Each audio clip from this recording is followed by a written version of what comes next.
Current electricity में हमारा अगला टॉपिक है रेजिस्टर्स।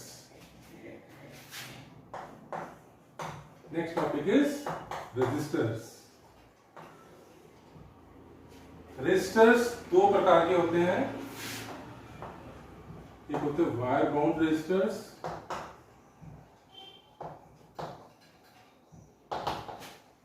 और दूसरे होते हैं carbon resistors.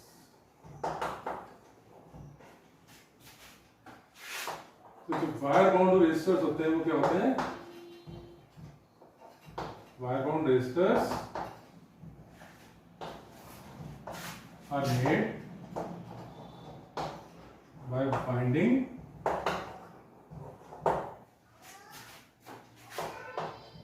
wires of an alloy like Constantan,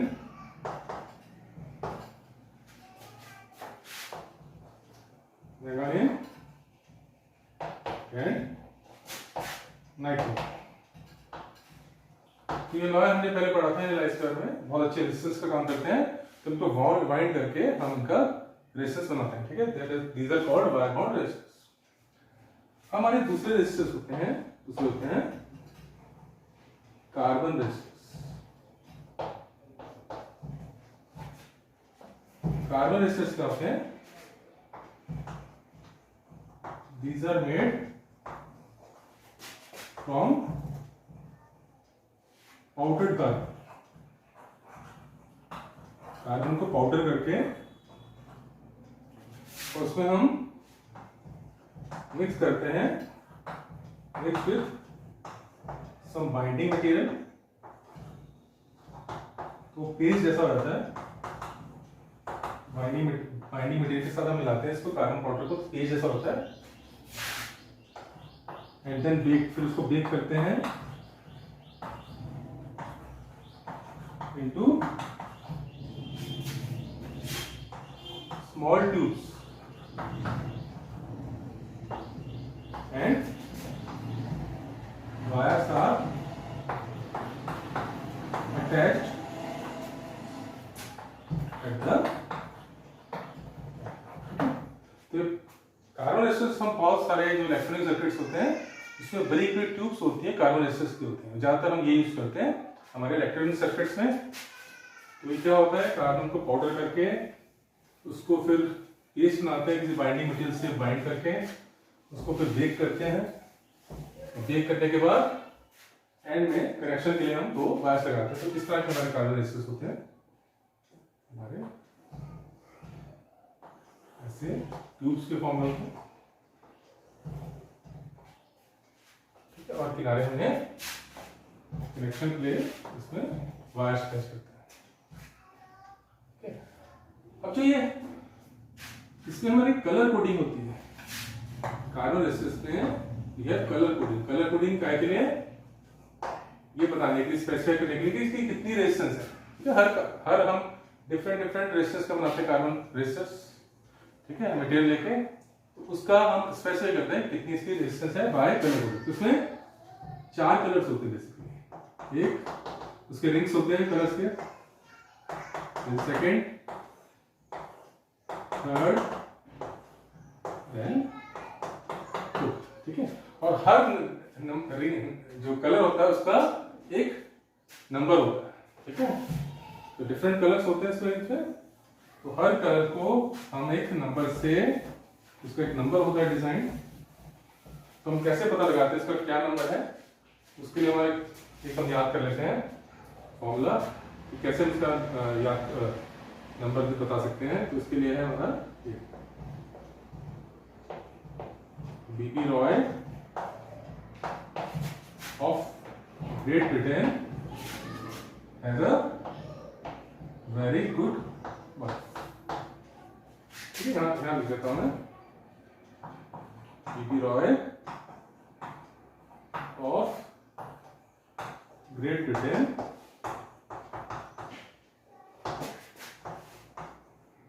has a very good wife। ठीक है, हमें याद रहेगा तो अब ये लिख के और इसके हम नंबर बना सकते हैं। ये फर्स्ट जो है इसका 0 नंबर है, फिर 1 है, 2 3 4 5 6 7 8 9, ठीक है। और ये इसमें जो पहला ये बी है ये किसके लिए है? ब्लैक कलर के लिए। और ये ब्राउन के लिए। दिस कलर फॉर ब्लू, ठीक है, क्योंकि 3 भी है ना, बाकी कलर तो पता है, this is for red, orange, yellow, लेकिन 3 भी है तो पहला भी ब्लैक का, दूसरा ब्राउन का, तीसरा ब्लू कलर, ठीक है। और 2 इसमें जी है, तो दिस इज फॉर ग्रीन और ग्रे कलर, ठीक है। और ये होगा वायलेट, ये होगा व्हाइट, ठीक है। तो इस तरह से हम कलर कोडिंग जो है, कलर्स हैं उनको ऐसे नंबर असाइन करते हैं, ठीक है। अब ये जैसे हमारे पास 4 कलर है, ठीक है, तो ये कलर्स को कैसे कैसे नंबर करेंगे, कैसे क्या होता है इनका, तो उसको बताते हैं। तो पहला है फर्स्ट 2 कलर बैंड्स, जो पहले 2 कलर बैंड्स है ये स्पेसिफाई द फर्स्ट 2 डिजिट्स, ठीक है, ऑफ रेजिस्टेंस। तो पहले 2 कलर बैंड होंगे वो हमें बताएंगे, जैसे ये पहला ए ले लो, बी है, ये सी है, ये डी है। तो पहले कलर बैंड है A and D, this specify the first 2 digits of resistance. जैसे फॉर एग्जांपल अगर हमारा मान लो अपने वायलेट है बैंड है, ए वायलेट है और दूसरा ग्रीन है, तो मतलब हमारे तो पहले 7 और 75 हो जाता है पहले 2 डिजिट्स। सेकंड उसके बाद जो थर्ड बैंड है, third band specify the number of zeros. तो तीसरा बैंड जो नंबर ऑफ जीरोस बताता है, मान लो तीसरा कलर जो हमारा ऑरेंज है, तो इसका मतलब हमारा 3 जीरोस, पहले 2 डिजिट्स है उसके बाद 3 जीरो और आ जाएगी, ठीक है।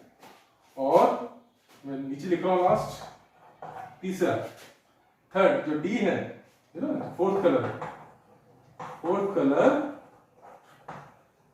Specify tolerance.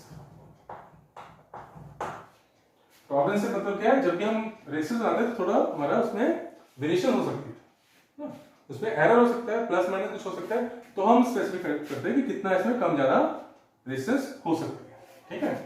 इसमें अगर हम इसमें चौथा बैंड हमारा डी जो है, फोर्थ कलर यानी डी वाला जो है, स्पेसिफाई टॉलरेंस, इसका गोल्ड होगा, इसका मतलब इसमें 5% प्लस माइनस है, it gives 5% tolerance, means plus minus 5% resistance की वेरी कर सकती है। और अगर सिल्वर बैंड है, इसका मतलब प्लस माइनस 10% इसमें वेरिएशन हो सकती है। और अगर जो डी बैंड चौथा बैंड है, इट हैज चौथा बैंड है ही नहीं, मतलब no colour, this no colour, there is no fourth band, सिर्फ 3 ही बैंड रहते हैं, इसका मतलब प्लस माइनस 20% होगा इसमें वेरिएशन हो सकता है, ठीक है। तो इस तरह से हम उसकी रेजिस्टेंस बता सकते हैं by seeing the colour bands, colour bands, ठीक है। जैसे एग्जांपल, एक एग्जांपल लेते हैं, जैसे एग्जांपल लेते हैं, मान लो ये वाला कलर जो है, दिस इज ग्रीन, ठीक है, दिस इज ब्राउन, ये थर्ड जो कलर है ये हमारा मान लो ब्लू है, एंड फोर्थ इज गोल्ड, ठीक है। ऐसे हमारे एक रेजिस्टर दे रखा, कार्बन रेजिस्टर, उसमें हमारे ये ऐसे 4 कलर देते हैं। तो ग्रीन कलर का नंबर देख लो, ग्रीन कलर का नंबर होगा हमारा 5, ठीक है। तो पहला हमारा डिजिट है 5, तो इसकी रेजिस्टेंस हम बताएंगे 5 होगी। दूसरा ब्राउन है, ब्राउन के लिए हमारा 1 है, T1। Then third colour is blue, blue के लिए हमारा 6 है। थर्ड जो कलर होता है तो नंबर ऑफ जीरो देते हैं, यानी इसमें 6 जीरो है, इसको 10 की पावर 6 लिख सकते हैं या 6 जीरो लिख दो, 6, ठीक है। और प्लस माइनस गोल्ड है तो भी है 5% से कम ज्यादा रेजिस्टेंस होती है, इसकी वजह से 51 into 10 power 6 प्लस माइनस 5%, ठीक है। इतने ओम्स, ठीक है, इतने ओम्स की रेजिस्टेंस होगी, तो इस तरह से हम निकालते हैं। अब नेक्स्ट है हमारा कॉम्बिनेशन ऑफ रेजिस्टेंस, ठीक है। अब हम रेजिस्टेंस को कंबाइन करते हैं और देखेंगे कंबाइन उनकी रेजिस्टेंस क्या होगी। जैसे फर्स्ट है रेजिस्टेंस इन सीरीज, हमारे ये सीरीज में रेजिस्टेंस है, हमने 3 रेजिस्टेंस लगा दिए, हमने बैटरी के साथ लगाया, तो बैटरी से टोटल पोटेंशियल डिफरेंस V है बैटरी का, और इससे हमारा करंट आएगा, this is R1 R2 R3, ठीक है, टोटल करंट I आएगा, ठीक है। हमें मालूम है कि टोटल जो रेजिस्टेंस होता है, टोटल पोटेंशियल डिफरेंस होता है यहाँ से का, वो टोटल इनका पोटेंशियल, तो टोटल पोटेंशियल डिफरेंस V है, इनका अपना इंडिविजुअल पोटेंशियल डिफरेंस है V1, इसके क्रॉस जो पोटेंशियल का ड्रॉप है V1, इसके क्रॉस जो पोटेंशियल डिफरेंस है या पोटेंशियल का ड्रॉप है V2, और इसके क्रॉस जो पोटेंशियल का ड्रॉप है वो है V3, and total potential difference is V जितना इसका, ठीक है। और करंट जो आ रहा I वो यहाँ जाएगा, वो यहाँ जाएगा, यानी I1 इक्वल टू I2, तो I1 जो है वही I2 है सीरीज में, वही I3 है, और वही जो हमारा टोटल करंट जो हमारा विड्रॉ हो रहा है वही टोटल करंट भी हमारा I है, ठीक है। और जो टोटल पोटेंशियल है वो इनका सम है, जो टोटल पोटेंशियल है हमारे सर्किट का पोटेंशियल डिफरेंस, उनका इंडिविजुअल पोटेंशियल डिफरेंस है, उनका सम है, ठीक है। अब हम यहाँ पे ओम्स लगाते हैं, यहाँ पे करंट क्या है, V1 equal to I1 R1, but I1 तो I है, तो ये क्या होगा, I1 is IR1 IR2 IR3, ठीक है। अगर इन सब के जगह एक रेजिस्टर होता, ठीक है, जो इन तीनों के जगह इफेक्टिव रेजिस्टर होता R, जिसको RS बोलते हैं, तो वो रेजिस्टर जो होता है वो सेम करंट I ड्राइव करता है, टोटल पोटेंशियल डिफरेंस V होता है, तो V equal to I into total resistance होता है, ये टोटल पोटेंशियल डिफरेंस है, वो टोटल करंट इनटू टोटल हमारा सीरीज की रेजिस्टेंस होता है, ठीक है। इसमें से हमारा I कॉमन आ गया, R1 plus R2 R3 RS, और I equal to RS equal to R1 R2 plus R, ठीक है। तो सीरीज में हमारा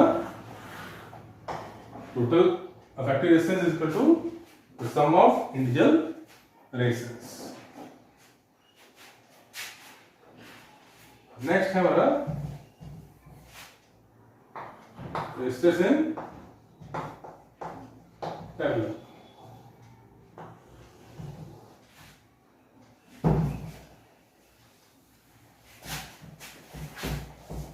पैरेलल में देखते हैं हमारे इफेक्टिव रेजिस्टेंस क्या होगा। पैरेलल में हमारा रेजिस्टेंस लेते हैं, ये R1 है, दिस इज R2 R3, तो मैं पैरेलल में इसको ज्वाइन किया हुआ है, और ये बैटरी लगाई है टोटल की, ठीक है। This is R1, this is R2, this is R3, ठीक है। जो यहां से आपका पोटेंशियल डिफरेंस, वही इसका पोटेंशियल डिफरेंस, वही इसका पोटेंशियल डिफरेंस, वही पोटेंशियल, तो इसमें जो V1 होता है वो वही V होता है, ठीक है। This is V, this is again V, V2 is V है और V3 भी, तो पैरेलल में पोटेंशियल डिफरेंस सेम होते हैं, बिकॉज़ इनके एंड्स आपस में सबके जॉइन है, तो जो पोटेंशियल डिफरेंस टोटल होगा वो इनका इंडिविजुअल पोटेंशियल डिफरेंस होगा इन पैरेलल। इसमें से अगर रेजिस्टेंस यहां से सर्किट पे करंट आएगा I, वो करंट यहाँ आएगा और वो करंट अलग अलग पड़ जाएगा, यहाँ पे I1 होगा, है ना, इधर अलग होगा, इधर अलग होगा I2, इधर I3, क्योंकि पोटेंशियल डिफरेंस सेम है सबका, बट रेजिस्टेंस डिफरेंट, तो करंट भी सब में अलग अलग होगा, ठीक है, और ये तीनों करंट मिलके फिर यहाँ पे ज्वाइन होकर करंट आई आ रहा है। ठीक है, तो टोटल करंट सर्किट में आई है, इनका इंडिविजुअल करंट था I1 I2 I3। ठीक है, इस केस में हमारा V1 जो है वो V2 है, वही V3 है, तीनों का पोटेंशियल डिफरेंस सेम है, वही हमारा टोटल जो है पोटेंशियल डिफरेंस बैटरी प्रोवाइड करती है। और जो टोटल करंट है वो उन तीनों करंट्स का सम है, तो तीनों रेजिस्टेंस में से में करंट जा रहा है उनका सम है। ठीक है, अब ओम्स लॉ लगाते हैं। अगर I1 क्या होता है, Ohm's law it is V upon R, I equal to V equal to IR, तो I equal to V upon R, तो I1 equal to V1 upon R1, तो V1 तो V है, V upon R1 plus V upon R2 plus V upon R3। ठीक है, और ऐसे ही अगर टोटल रेजिस्टेंस जो है RS होता, तो टोटल करंट I होता, टोटल पोटेंशियल V होता, तो RP पैरेलल में, तो हम I की जगह लिख सकते हैं, we can write total potential upon total resistance अगर RP।